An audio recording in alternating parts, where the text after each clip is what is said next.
August 19th, 2021. At the beginning of any trip, I always experience a mixture of eagerness and anticipation, tinged with a sprinkling of apprehension. You just never know exactly what you'll encounter on any trip. And on this particular outing, my 76th Boundary Waters canoe trip, I was entering an area I'd never visited before. Even before I left the Poplar Lake landing, the journey had already hit a few bumps. A large wildfire had closed the main road between my home in Ely and the east side of the wilderness. While I found a way around the closure using gravel Forest Service roads, that added half an hour to the normal 3-hour drive. I wanted to get an early start, so I hit the road at 3 a.m. At the landing, I had to make 2 trips back to the parking lot to retrieve items I'd left in the car. That early start slowly slipped away. As I finally paddled away, I had no idea that the bumps were only beginning. What was intended to be a 2-week outing ended up being much shorter. But at the moment, I was happy to be heading into the wilderness once again.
Arriving at the portage landing, I quickly discovered that I'd left my portage yoke behind.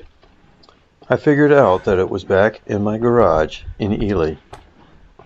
The only options I could think of at the time were to either scrub the trip completely or carry on without the yoke. I chose to continue. I soon found out that it was extremely difficult to carry a pack and the canoe at the same time. Instead of my usual double portage, I ended up doing a triple. The 1-mile portage transformed into a total of 5 miles of walking, 3 miles with a load, 2 without. What should have taken me 2 hours at most transformed into a grueling 4 hours. All in all, the portage wouldn't have been all that difficult. A bit of a climb to start with, a valley about halfway across, but mostly fairly level with a good treadway, no wet spots, and a few rocky or rooty stretches. If only I'd had my yoke.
Exhausted but elated to finally get to the end of the portage and Skipper Lake, I set my canoe down in the water, took a rest break, and then loaded up. With temperatures in the upper 80s, a breeze picking up, and whipped from doing the portage, I was really hoping that the one site on Skipper would be available.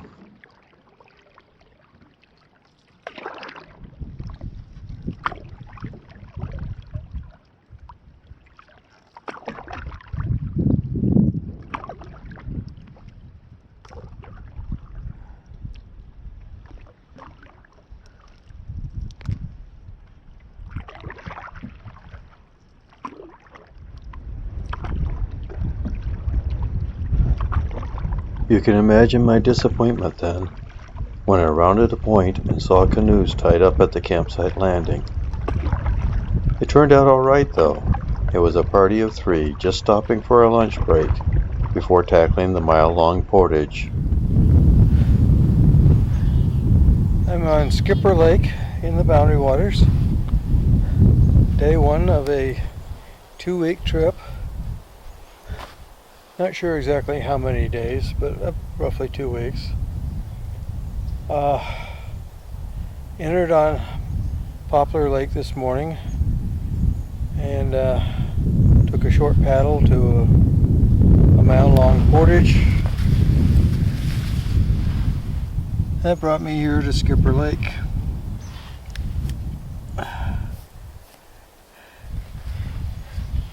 It's really hot today. The portage was made even more difficult by reasons that I'll tell you about later. So it was a real struggle to get across the portage. It wasn't really all that difficult of a portage as portages go. It was just very long. So I was hoping to get this campsite on the one and only campsite here on Skipper Lake. So paddling around the corner, and I spotted 2 canoes here. So my heart sank. Well, it turned out there were 3 women here, and they were having a lunch break. So he told me I could go ahead and land, and then one of them came down to the landing and she says, "Are you Nibby?" Something like that. "Are you Nibby?" Turns out to be another one of my YouTube followers. She says she's watched a lot of my videos, and my videos actually inspired her to start coming out here in a solo canoe. So she was paddling solo with her 2 friends who were in a tandem. They're just finishing up a week-long trip, and they said on their trip they spent the first night here, but they were here just for lunch. So yeah, I was able to land, talk to them for a while. Her name's Beth, by the way. And as bad as I am with names, I can't remember the name of her 2 friends. Sorry about that. I am horrible. Anyway, her name was Beth. And so, hi Beth, I hope you're watching this. It was great meeting you. And yeah, thanks for reserving the site for me.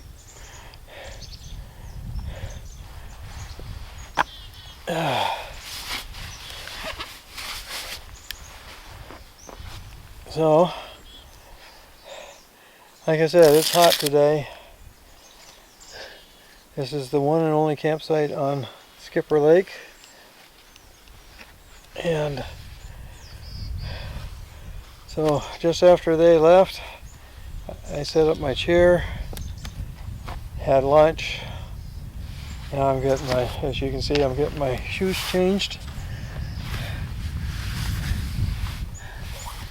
Because of the way things played out, I wasn't able to, or I didn't record my landing. But I will give you a campsite tour in just a moment here, after I get my shoes and socks changed. And I guess this is probably a good time to talk to you about these shoes and socks. First of all, the shoes.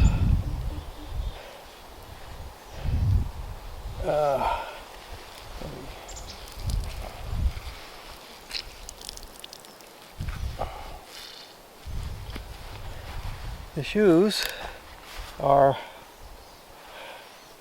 Astrals. I'm not sure about the model name. Astral, A-S-T-R-A-L. Not sure what the model is, but they're wading shoes.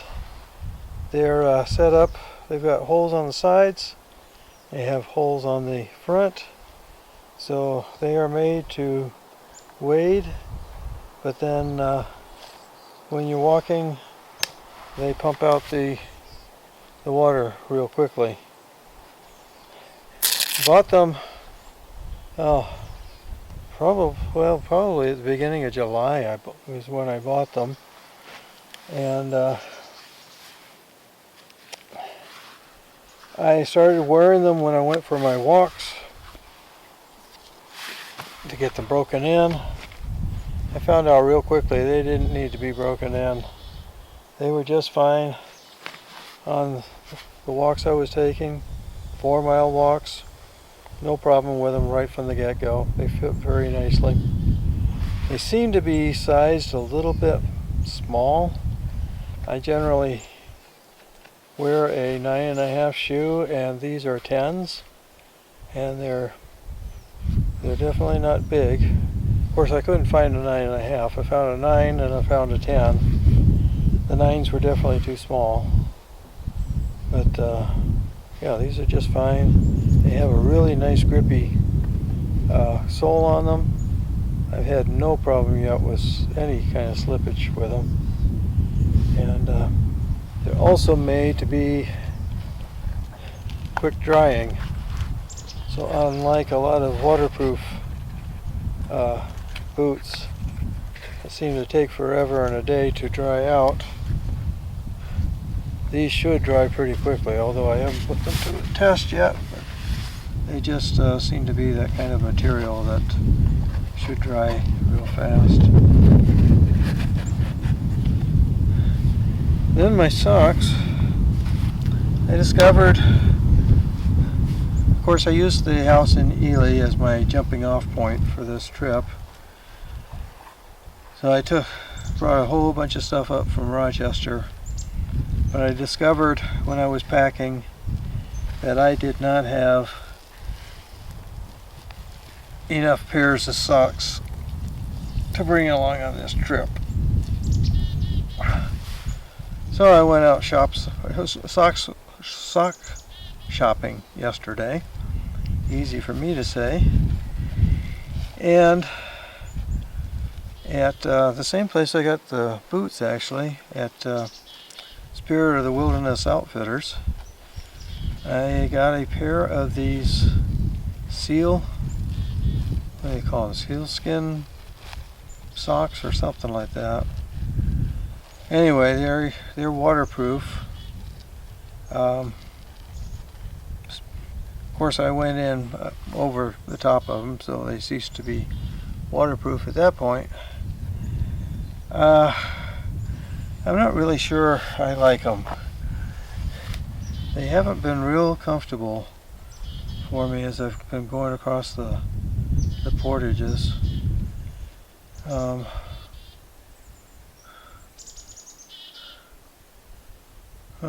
Okay. They don't have the name on them. Things here says tumble dry, cool, or drip dry. they haven't been very comfortable. They got me here, no doubt about that. But and I can't really say that my feet are blistered or anything like that. It's just that they weren't as comfortable as I would have liked them to be. And again, because I did step in the water higher than what they are, they did not say waterproof. Yeah, Sealskins is the name. Seal, S-K-I-N-Z, or Z for those of you in the mother country.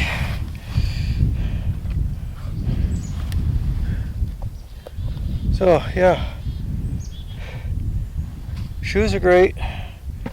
Jury's still out on the socks. So I'm going to see about taking you on a campsite tour now, after I've rehydrated a little bit. Water's warm. Okay, first of all,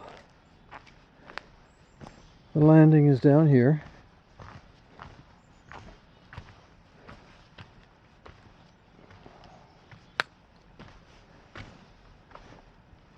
I've had better landings, but I've had worse ones. So, wasn't too awfully bad. And over here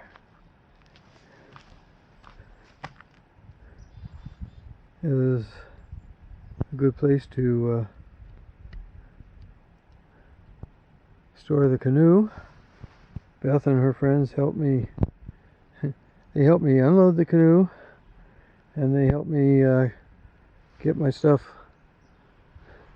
get my canoe parked up in the boathouse there. This is going up to the campsite.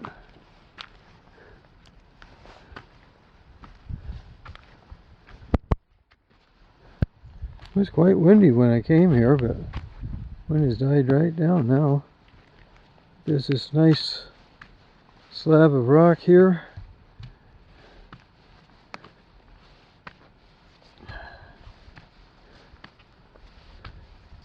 That'll be great for sunbathing after I take my swim in a little bit. Nice little view of the lake.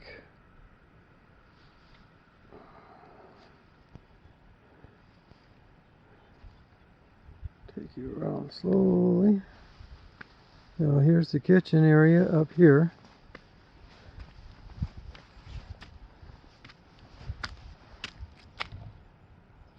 Plenty adequate for just me. Of course, there's a fire ban on right now, so you can't have a fire even if I wanted to. But you all know me. I typically, when it's warm out, don't have a fire.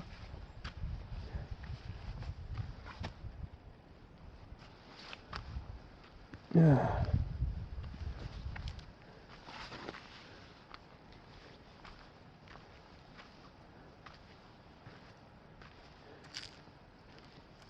Not the greatest of temp pads.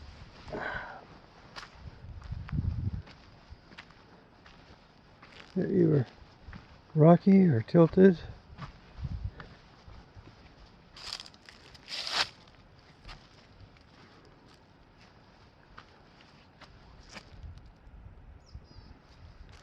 Or both.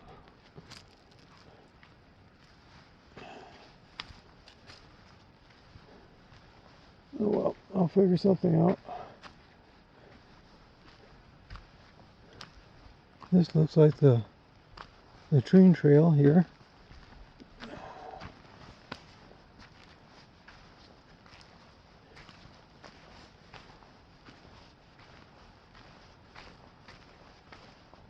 Boy, this gets a This trail gets a lot of use apparently.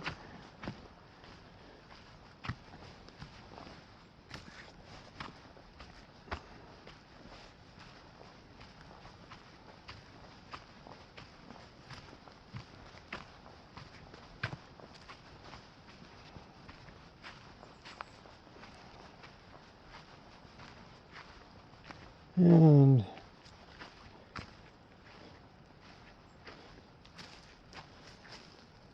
there is the latrine.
Today's been quite the day.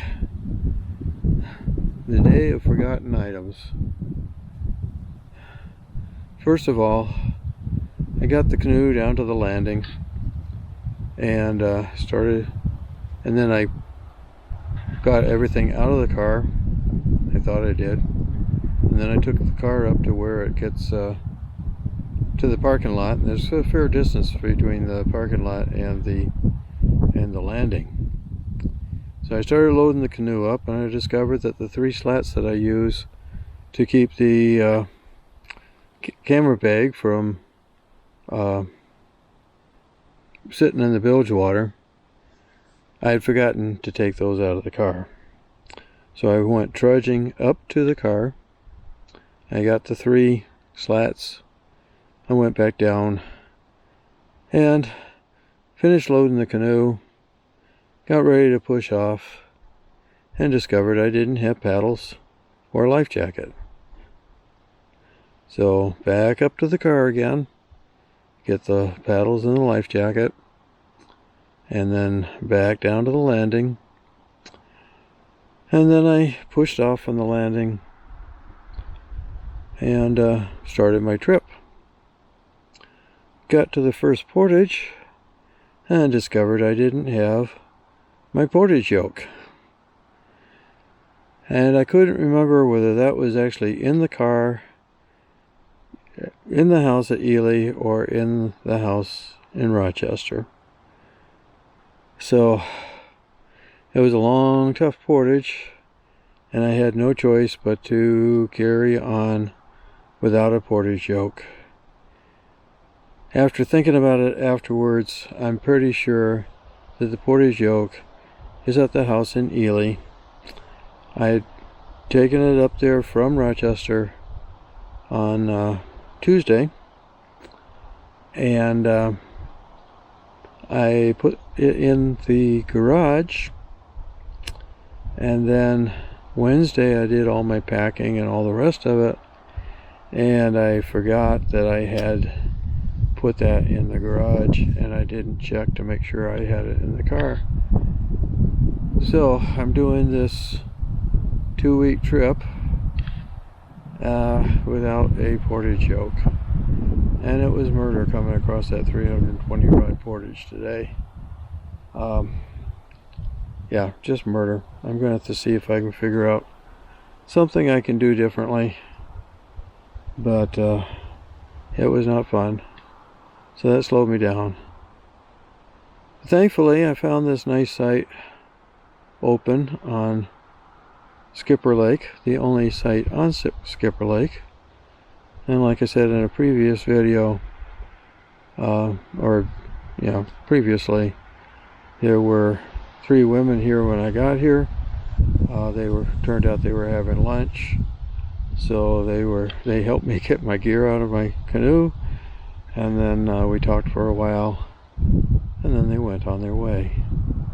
So again, Little Beth, hope you're watching this. Many thanks to you and your friends for the help and for reserving the campsite for me. So anyway, I just went in for another dip. I've been going in for dips all afternoon. It's so hot and the water is so nice. So just got out, letting myself air dry a little bit here, and then I'll see about getting supper going. So this here is Poplar Lake. It's a fairly large lake, and it's only showing a little corner of it here, because this is where I entered up in this the end of this bay.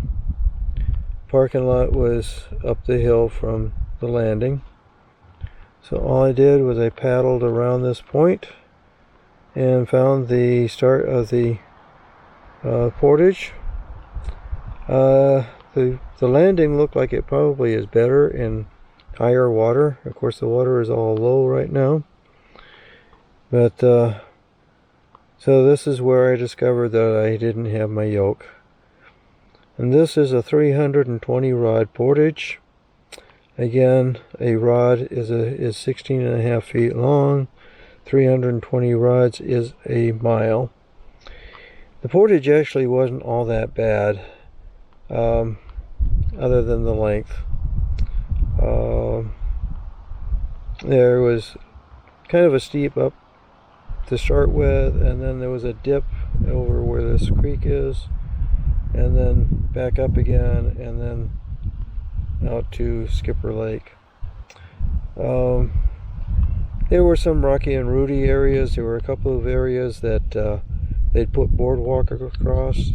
With it being so dry right now, the boardwalk wasn't really necessary, but it's good that it was there. So it took me a while because of the problem with the portage yoke. So 320 rod portage brought me into Skipper Lake. With it being so hot and everything, and the fact that it took me so long to get across that portage, I pretty well wanted to stop on Skipper Lake. And so I came around this corner and I saw a couple of canoes here. I thought, oh no, I gotta keep going. But again, it turned out to be those women just having lunch here. So this is where I'm camped right now. I'm planning on moving on tomorrow. Not quite sure where I'll get to, but I'll tell you tomorrow what happens. Ordinarily, it would take 3 hours to get from Ely, at least according to Google Maps, it would take 3 hours to get from Ely to the landing at Poplar Lake. And I wanted to get an early start. Now, with this fire that's going on, they've got part of that route closed, and there's no marked detour. But I found a couple of Forest Service roads I was able to negotiate, and so I actually made it here in about 3.5 hours.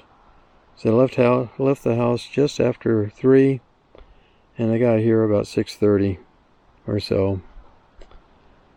But then I did some filming, and I futzed around with all the forgotten things and all the rest of it, so it was probably 8 o'clock by the time I actually put in. I know it was 8 o'clock. Well, no, it was 8 o'clock when I got to the landing by the portage. So I'm guessing it was probably about 7:30. So it took me about an hour just to get ready with all the stuff going on. So, yeah, so then I've already told you the rest of the story. So since getting here at camp, I've had lunch, I've had a couple of snacks, I've taken a couple of dips in the water. I finally got the tent set up. I'm not real thrilled with any of the tent pads here. They're either sloped, rocky and rooty, or both. But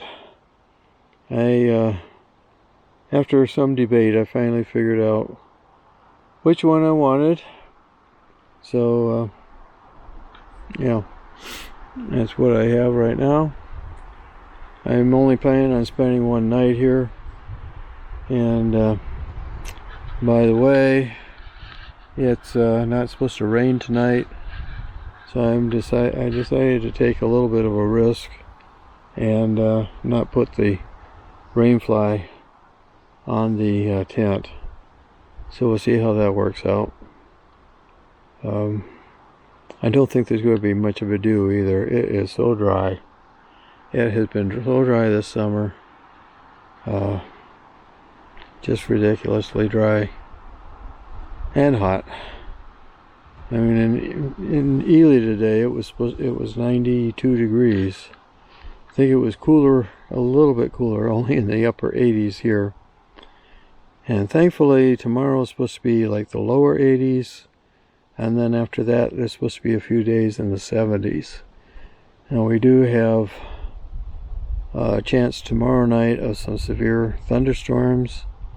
And then Saturday it's supposed to be raining off and on most of the day. Sunday's supposed to be nice. So yeah, I'm planning on moving tomorrow. and then I'm going to stay put on Saturday, and then I'll move on again on Sunday. So, and like I said, I'll tell you where I'm moving to and all the rest of it when the time comes. So now, because of the portage yoke situation, I'm altering my route a little bit. There's a lake that I wanted to get to that I'd never been to before, but it has a 300 rod portage getting into it, and it's supposed to be a tough one. And so I think it's probably prudent for me to avoid that portage, and there is a way around that.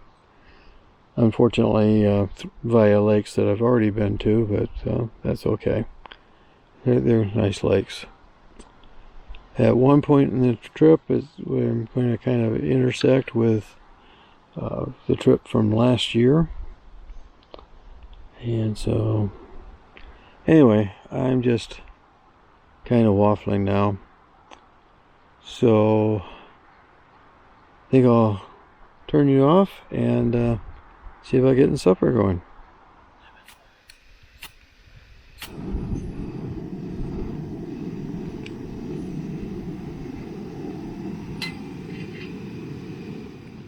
There you go. In case you didn't already guess.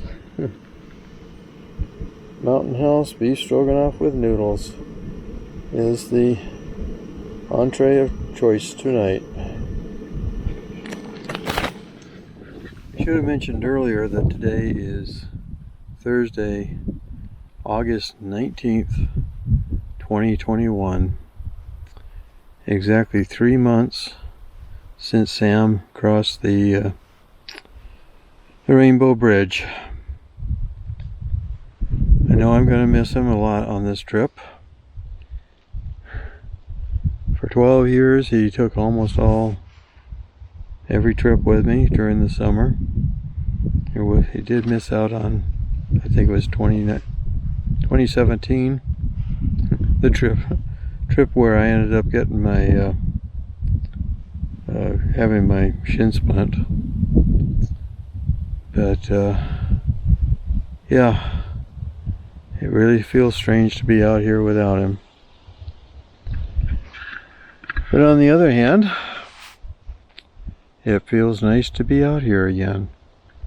It feels great to be out here again, actually. Despite the hard portage that I had to do today. Like I said, it wasn't all that tough of a portage. It's just the circumstances with my not having a yoke. That did not help at all. But look at my dining room view tonight. Isn't that amazing?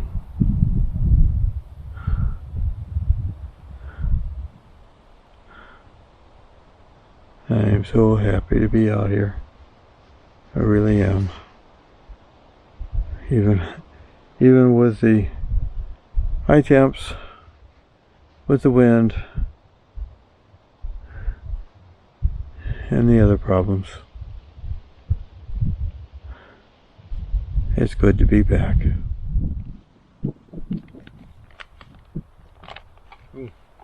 Looks good. Looks like I did it just right.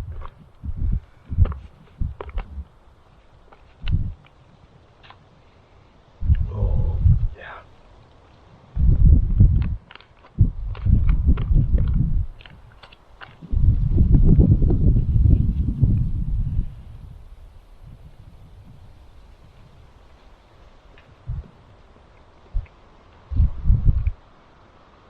Definitely a thumbs up, as always.